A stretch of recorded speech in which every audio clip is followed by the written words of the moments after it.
रमजान का महीना आने वाला है। ओ मेरी प्यारी माँ बहनों, अगर आप नमाज नहीं पढ़ती हैं, कम से कम रमजान में शुरू कर दीजिए और कोशिश कीजिए कि रमजान में एक वक्त की नमाज भी कज़ा न होने पाए।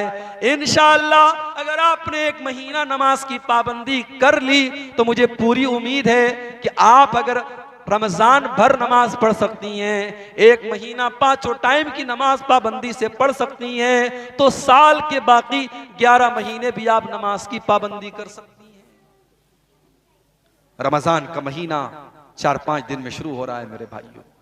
आइए हम इस रमजान को अपनी जिंदगी में एक बेहतरीन तब्दीली का महीना बनाएं। अगर आज तक हम नमाज नहीं पढ़ते थे तो आने वाले रमजान में हम नमाज, रमजान में सब चेंज हो जाता है ना भाई। सुबह को 4 बजे कौन उठ करके नाश्ता करता है? नाश्ता तो सुबह 9-10 बजे होता है ना। ये सुबह 4 बजे कौन सा नाश्ता हो रहा है? रमजान में हम सुबह 4 बजे उठ करके खाना खा रहे हैं। दोपहर का खाना हमारी आदत होती है, मगर रमजान के एक महीना हम दोपहर में कुछ नहीं खाते, सीधे शाम को खाते हैं इफ्तार के टाइम। खाने का टाइम चेंज हो गया, सोने का टाइम चेंज हो गया, नाश्ता का टाइम चेंज हो गया, दोपहर का खाना हम खाना बंद कर देते हैं। ओ मेरी प्यारी माँ बहनों, रमजान का महीना हमें यह सबक देता है कि अगर हम अपने आप को परिवर्तन करना चाहें, अपने आप को चेंज करना चाहें, अपने आप को बदलना चाहें, तो कोई मुश्किल काम नहीं है। जो बीड़ी पीता है, जो सिगरेट पीता है, जो किसी भी तरीके की गलत आदत में पड़ा हुआ है, अगर वो अपनी आदत को बदलना चाहता है तो रमजान का महीना सबक दे रहा है कि तू बदलना चाहता है तो बदल सकता है।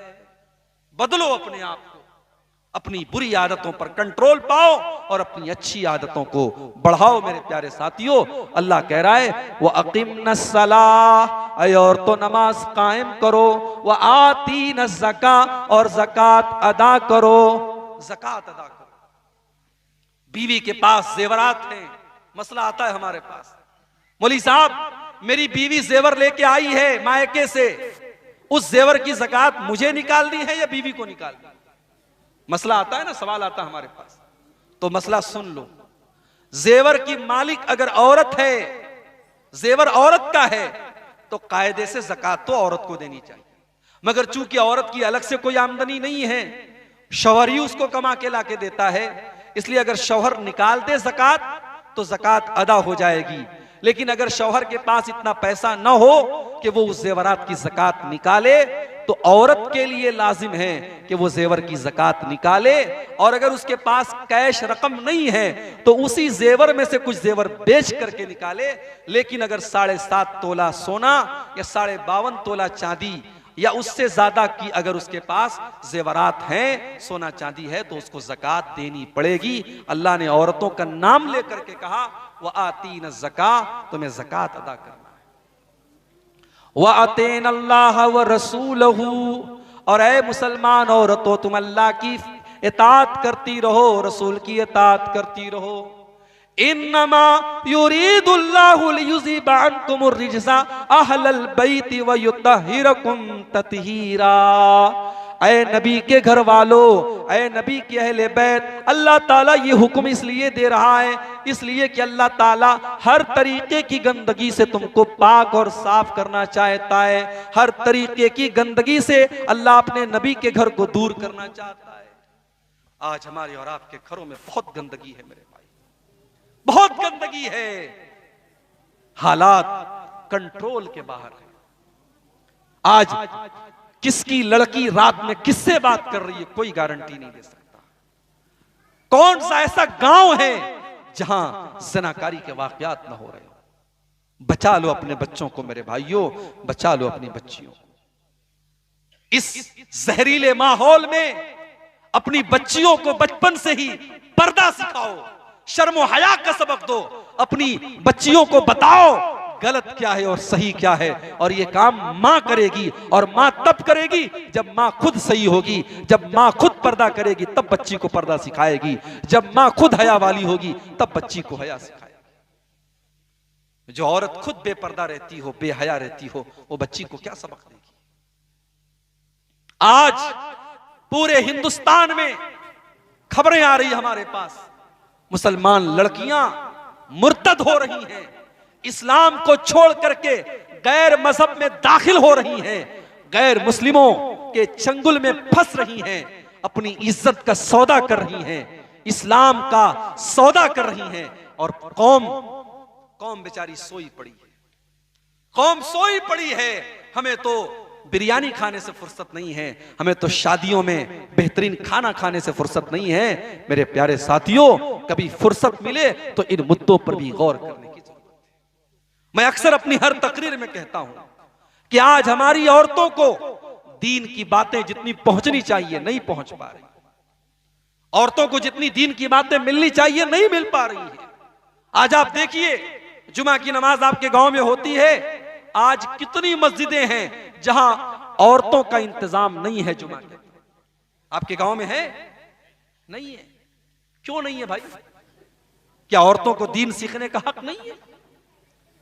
क्या साल का एक जलसा काफी है उनको दीन की बात बताने के लिए? मर्द हजरात तो फिर भी जलसे जुलूस में चले जाते हैं, औरतें दीन की बातें बहुत कम सुनती हैं। और आज कितनी औरतें हैं जिनको पता ही नहीं कि ईमान क्या है, तौहीद क्या है, शिर्क क्या है, इस्लाम को कौन कौन सी चीजें बर्बाद कर देती हैं। आज औरतों के अंदर इतनी जिहालत है, अल्लाह माफ करे, आज शिर्क हो रहा है। आपकी शेरशाबादी बिरादरी के अंदर मैंने देखा औरतें शिर्क कर रही हैं, तावीज पहना जा रहा है, कब्रों पे जाके सजदा किया जा रहा है, गले में तावीज पहना जा रहा है। आज ये तमाम काम हमारे घर की औरतें कर रही हैं और हम और आप सोए पड़े हैं। मेरे प्यारे साथियों, अपने घर की औरतों को भी दीन की तालीम सिखाओ। इसीलिए अल्लाह के नबी ईदैन की नमाज में, ईद और बकरीद की नमाज में खास तौर से हुक्म देते थे औरतों को ईदगाह जाने का। आपने बड़ी सख्ती से फरमाया कि औरतों को ईदगाह लेके जाओ, यहां तक कि अगर ये औरतें हैज की हालत में हो, नापाकी की हालत में हो, तब भी उनको ईदगाह लेके जाओ। वो मुसल्ले से दूर रहेंगी, किनारे बैठी रहेंगी, मगर इमाम की दुआ में शामिल रहेंगी। यहां तक आपने फरमाया अगर किसी औरत के पास चादर नहीं है, दुपट्टा नहीं है, अपनी पड़ोसन से, अपनी बहन से उधार ले ले, मगर वो ईदगाह में जरूर जाए, वो ईद और बकरीद की नमाज में शामिल हो। ये ताकीद की है जनाब मोहम्मद रसूलुल्लाह सल्लल्लाहु अलैहि वसल्लम ने। मेरे प्यारे साथियों, आज हमें और आपको अपने बहन बेटियों की इस चीज पर भी तवज्जो देने की जरूरत है। आज अफसोस की बात है, आज का मर्द भी बेगैरत बन गया है। घर में बेहयाई हो रही है, मर्द को कोई फर्क नहीं पड़ रहा है, मर्द की पेशानी पर कोई बल नहीं पड़ रहा है। याद रखो, जिस भाई की बहन बेपर्दा घूम रही है और भाई को कोई फर्क नहीं पड़ता, जिस शौहर की बीवी बेपर्दा घूम रही है और शौहर को मजा आता है, और जिस बाप की बेटी टाइट कपड़े पहन करके घूम रही है और बाप को कोई फर्क नहीं पड़ता, वो भाई, वो बाप, वो शौहर बेगैरत है, वो दयूस है। और अल्लाह के प्यारे नबी ने फरमाया कि 3 लोग ऐसे होंगे कयामत के दिन जिनकी तरफ अल्लाह ताला न तो देखेगा, न बातचीत करेगा, न पाक साफ करेगा। वो कौन से 3 लोग होंगे? नंबर 1, अल-आक़ु लिवालिदैहि, अपने माँ बाप को सताने वाला। नंबर 2, वल मरअतुल मुतरज्जिला, मर्दों की नकल करने वाली औरत। और नंबर 3, वद्दयूस, बेगैरत मर्द, जिसके घर में बेगैरती हो रही हो और उसको कोई फर्क न पड़ता। अल्लाह गैरत वाला है, नबी गैरत वाले हैं, सहाबा गैरत वाले हैं। अपने अंदर भी गैरत पैदा करो, शर्म और हया पैदा करो, और जब आपके अंदर गैरत होगी तब आप अपने घर की औरतों को भी गैरत वाला बनाएंगे। अपने घर के अंदर कोई बेपर्दगी आप बर्दाश्त नहीं करेंगे। तो अल्लाह ने फरमाया कि ऐ नबी की औरतों, अल्लाह ताला हर तरीके की गंदगी से तुमको दूर करना चाहता है। अब यहां पर जो आखिरी आयत है कुरान के 22वें पारे में, जो जहां अल्लाह ताला अपने नबी को की बीवियों को जो हुक्म दे रहा है, वहां पे आखिरी बात जो अल्लाह ने कही, वज़कुरना मा युतला फी बुयूतिकुन्ना मिन आयातिल्लाहि वल हिकमा। ऐ नबी की औरतों, तुम्हारे घरों में जो कुरान पढ़ा जाता है और जो हदीस पढ़ी जाती है, उसको तुम याद किया करो, उसका जिक्र किया करो, उसको दोहराया करो, इसी में तुम्हारी भलाई है। रमजान का महीना आ रहा है, एक गुजारिश करना चाहता हूं अपने नौजवानों से, हो सके और पॉसिबल है, मुमकिन है। आप 1 महीना फेसबुक को छोड़ दीजिए, 1 महीना टेलीग्राम को छोड़ दीजिए, 1 महीना इंस्टाग्राम को छोड़ दीजिए, और एक कदम और आगे बढ़ के कहूं, 1 महीना यूट्यूब को भी छोड़ दीजिए। आप कहेंगे मौलवी साहब यूट्यूब पर तो आपकी तकरीर सुनते हैं हम, मुझे बहुत अच्छी तरीके से पता है। वो अब्दुल गफ्फार साहब को देखते देखते कब कैटरीना कैफ आ जाती है पता भी नहीं चलता। बड़ा होशियार है यूट्यूब। हम लोग बोलते ना हमारे मोबाइल पर बड़ी गंदी तस्वीरें आती हैं, वो गंदी तस्वीरें क्यों आती हैं? जो आप देखते हैं यूट्यूब वही दिखाता है। आपने एक वीडियो देखना शुरू किया, यूट्यूब बहुत होशियार है, वो समझ गया आपको क्या पसंद है, आप जो देखेंगे वही आपको दिखाएगा। 1 महीना इबादत का महीना बना लो मेरे भाई। जब अल्लाह ने 12 महीनों में इस 1 महीने को चुन लिया है कुरान को नाजिल करने के, भाई अल्लाह अगर चाहता तो कुरान को शाबान में उतार देता, शव्वाल में उतार देता, मुहर्रम में उतार देता, मगर अल्लाह ने रमजान में उतारा। और नाम लेकर के अल्लाह ने कुरान में कहा, शाहरु रमजान अल्लज़ी उन्ज़िला फ़ीहिल कुरान, रमजान के महीने में कुरान को उतारा गया है।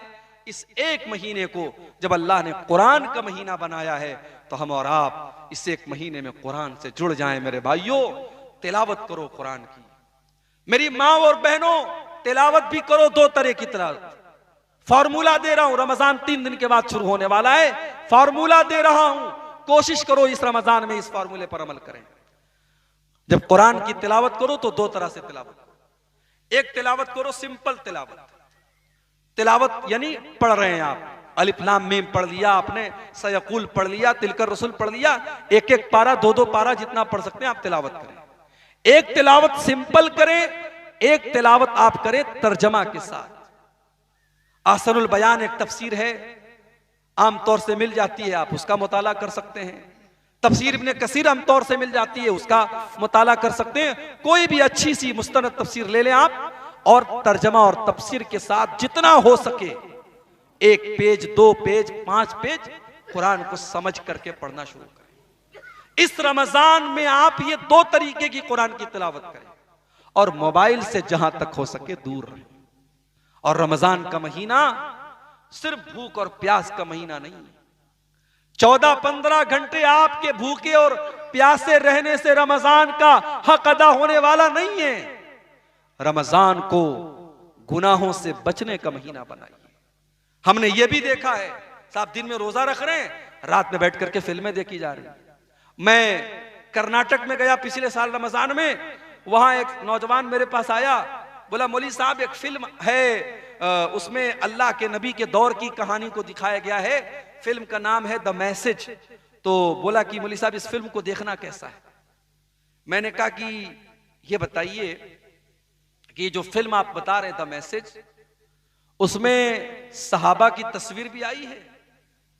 कहा कि हाँ, सारे सहाबा को तो उसमें नहीं दिखाया गया है, हजरत अबू बकर, हजरत उमर, हजरत उस्मान, हजरत अली का चेहरा ढांक के दिखाया गया है, मगर बहुत सारे सहाबा को उसमें फिल्माया भी गया है, जैसे हजरत हमजा हैं, हजरत बिलाल हैं, तो उनको दिखाया गया है उसमें। मैंने कहा एक बात बताऊं आपको, चलो 2 मिनट के लिए मान लो कि फिल्म की स्टोरी सही है, फिल्म में जितना कुछ बताया गया है सब बिल्कुल सही है, मगर आपने अगर उस फिल्म में हजरते बिलाल को देख लिया तो जब भी हजरते बिलाल का नाम आएगा तो आपको उसी फिल्म वाले बिलाल याद आएंगे। जब भी हजरते हमजा का नाम याद आएगा आपको लगेगा हमजा वही है जो मैंने द मैसेज फिल्म में देखा था। मैंने कहा यह बिल्कुल भी मुनासिब नहीं है कि सहाबा के ऊपर बनी हुई फिल्में हम देखें। सहाबा की सीरत को समझने के लिए हम ऑडियो सुन सकते हैं, तकरीरें सुन सकते हैं, किताबें पढ़ सकते हैं, लेकिन सहाबा के नाम पर जो फिल्में बनेगी वो मुनासिब नहीं है। तो रमजान के महीने में वहां कर्नाटक में लोगों ने बताया कि बड़े शौक से लोग देखते हैं और लोगों को ये लगता है कि साहब रमजान का महीना है तो ये वाली फिल्म देखना, इसमें बड़ा सवाब का काम है। तो ये कोई सवाब का काम नहीं। कुछ दिनों तक अर्तगरल गाजी के नाम से एक मूवी आई थी, उसमें बड़ी बहादुरी के वाकयात दिखाए जा रहे थे। हमारे बाज नौजवान बड़े शौक से उसको देख रहे थे कि साहब ये तो बड़ी बहादुरी की बातें हैं। फिल्म होती है, उसमें कहीं ना कहीं गड़बड़ी होती है। इसलिए रमजान में इन तमाम फजूल चीजों से मेरे प्यारे भाइयों और मेरी माँ और बहनों, हम अपने आप को बचाएं, अपनी नजरों की हिफाजत करें, अपनी जुबान की हिफाजत करें और कोशिश करें कि ये जो रमजान 2023 का आने वाला है, ये हमारी जिंदगी का सबसे बेहतरीन रमजान बन जाए। हम में से बहुत सारे लोग पिछले साल रमजान में हमारे साथ थे, इस साल नहीं है, इस साल नहीं है। किसी एक्सीडेंट में इंतकाल हो गया। अभी बनारस में हमारे रिश्तेदार हैं, हमारे दोस्त हैं, उनकी बहन की शादी थी। बहन की शादी थी, बनारस से 300 किलोमीटर दूर से बारात आई थी, लड़के वाले आए थे, निकाह हुआ। उसके बाद 300 किलोमीटर दूर जहां लड़का जहां का रहने वाला था, वहां वलीमा था। हमारे दोस्त और उनकी फैमिली वलीमा में गई। उनका जवान मामू, जिसकी उम्र 20 से 25 साल रही होगी, उनका मामू और उनकी नानी, रास्ते में कार का एक्सीडेंट हुआ। कार डिवाइडर से जाके बहुत बुरी तरीके से लड़ गई। नानी और मामू दोनों सख्त जख्मी हुए। हॉस्पिटल में तकरीबन 15 दिन तक एडमिट रहे। उसके बाद मामू का इंतकाल हो गया। 20-25 साल का जवान लड़का, अभी जिसका रिश्ता लगा था, शादी होने वाली थी, वो हॉस्पिटल में उसने दम तोड़ दिया। आज शादी की खुशी के बाद पूरा खानदान रो रहा है। मेरे प्यारे साथियों, हादसा किसी के साथ भी हो सकता है, हादसा किसी के साथ भी हो सकता है। मेरे साथ भी बड़ा खतरनाक हादसा हुआ था, अल्लाह ने बचा लिया, अल्लाह ने एक नई जिंदगी दी। लेकिन हम बराबर सफर में रहते हैं। कभी बाई रोड सफर हो रहा है, कभी फ्लाइट से जा रहे हैं, कभी ट्रेन से जा रहे हैं। अब तो दिल डरता भी है, न जाने कब कौन सा हादसा हो जाए और जिंदगी का चिराग गुल हो जाए। मेरे प्यारे साथियों, ये जिंदगी अल्लाह की अमानत है, ये जिंदगी अल्लाह की अमानत है। इसको अल्लाह को राजी करने के लिए गुजारो। अगर गुनाहों की दुनिया में हम और आप रहे हैं, तो अब से भी मौका है हम अल्लाह से तौबा कर लें, माफी मांग लें, बाज आ जाएं। याद रखो, गुनाह की जो दुनिया है, गुनाह की जो जिंदगी है, वो हमें और आपको जलील करने वाली है।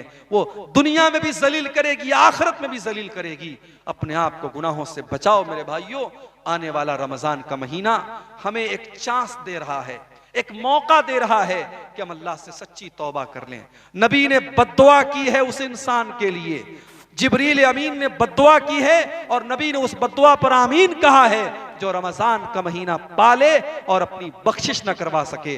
रमजान का वो बाबरकत महीना बस हम पर साया फगन होने वाला है। आइए हम अल्लाह से दुआ करें, रब्बुल आलमीन उस माह मुबारक की हम सबको तैयारी करने की तौफीक अता फरमाए। रब्बुल आलमीन आज के इस जलसे में हमारे जो भाई बहन आए हैं, अल्लाह सबकी नेकियों को कबूल फरमाए, सबके गुनाहों को दरगुजर फरमाए। जो हम में बीमार हैं, अल्लाह उनको शिफा अता फरमाए। जो रोजी रोटी से परेशान हैं, अल्लाह उनके कारोबार में बरकत नसीब फरमाए। जब तक हम दुनिया में जिंदा रहें, इस्लाम पर जिंदा रहें, हम सबका खात्मा ईमान पर हो। आमीन। व आखिर दावाना अल्हम्दुलिल्लाहि रब्बिल आलमीन। वस्सलामु अलैकुम व रहमतुल्लाहि व बरकातुहू। जज़ाकल्लाहु अहसनल जज़ा।